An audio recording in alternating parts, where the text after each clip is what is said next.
Hello, j'espère que vous allez bien. Bienvenue sur ma chaîne. Aujourd'hui, je vais vous parler d'un film à regarder une fois et pas deux. Ce film, c'est Happiness de Todd Solondz. Je suis désolée, je sais pas si ça se prononce comme ça.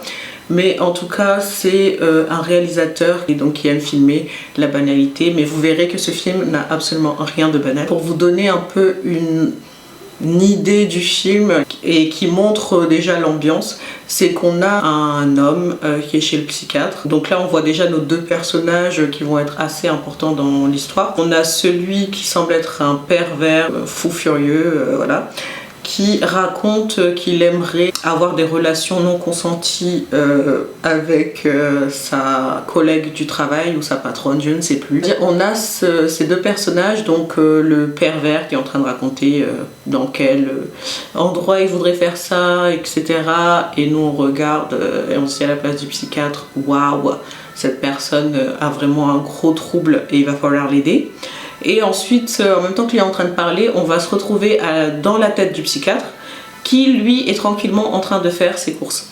Donc, il est en train de se dire, dès que j'ai fini cette séance, il faut que j'aille là-bas, faire ci, acheter des tomates, etc. Et toi, tu es là, tu te dis, faudrait peut-être que tu fasses attention à ce qu'on est en train de te dire, parce qu'il y a un fou furieux qui est en train de raconter qu'il aimerait faire du mal à sa collègue. Donc après, peut-être que lui, il est immunisé contre ce genre de pensée, donc voilà, on va lui donner le bénéfice du doute. Mais en tout cas, quand on arrive sur une scène comme ça, on se dit il faudrait peut-être que tu prennes au sérieux tes patients, ou en tout cas que tu fasses quelque chose. Après, c'est vrai qu'il n'est pas là pour les juger si en plus il n'a pas fait d'acte et qu'il est juste en train de raconter son fantasme ou ses idées un peu obsessionnelles. Donc on suit en fait cette personne qui a un trouble pervers, en fait, qui peut pas s'empêcher de penser à des choses un peu bizarres, enfin voilà, et à ce psychiatre qu'on va suivre en fait par la suite et se rendre compte que lui aussi il a ses petits secrets, il a ses petits trucs, il est un peu dérangé aussi, enfin pas qu'un peu, mais voilà. Choquant, mais il essaye en fait de donner de l'humanité à tous ces personnages. Donc comme on va avoir comme le pervers par exemple, bon, c'est vrai qu'il fait des choses qui sont vraiment pas correctes, même s'il va pas, il fait pas du mal directement en fait. Comme par exemple il appelle des femmes pour se faire du bien, on va dire. Donc c'est pas des choses qui sont super sympas pour la personne qui est au bout du fil, mais il va pas non plus jusqu'à, enfin voilà, mais il faut suivre, parce que faut regarder le film quand même, parce que on en apprend un peu plus sur le personnage et ça nous permet, on va dire, de mieux les comprendre en fait, même si pour moi il y a certaines choses que je ne veux pas comprendre, que je ne comprendrai jamais, que limite je regarde, je me dis arrête d'essayer de me dire que voilà, pitié et tout, miskin, le pauvre, il a des problèmes et tout. Moi perso, j'en ai rien à faire de ces problèmes.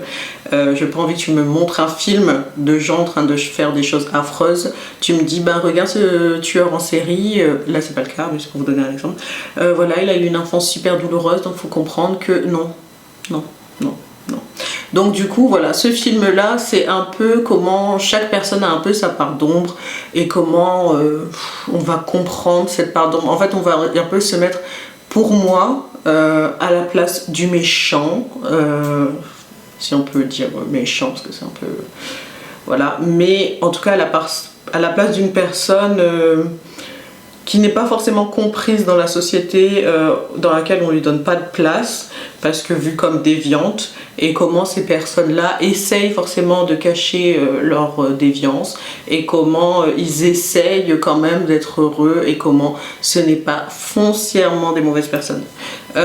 Mais en tout cas, ce film, il va vous laisser avec beaucoup d'interrogations, beaucoup de questionnements sur vos valeurs, sur vos limites. Moi personnellement, je connaissais déjà ma limite avant, et j'avais pas besoin d'en savoir bien plus. Donc en fait je vous dis de le regarder, parce que si vous cherchez un film qui est choquant, un film qui vous fait réfléchir sur le bien, le mal, machin, ben c'est le film. Si vous avez envie d'avoir un peu de nausée, de vous sentir je sais pas ce que je suis en train de regarder, ben c'est le film à regarder. Mais moi personnellement, comme je dis, je l'ai regardé une fois, je ne le regarderai jamais une deuxième fois.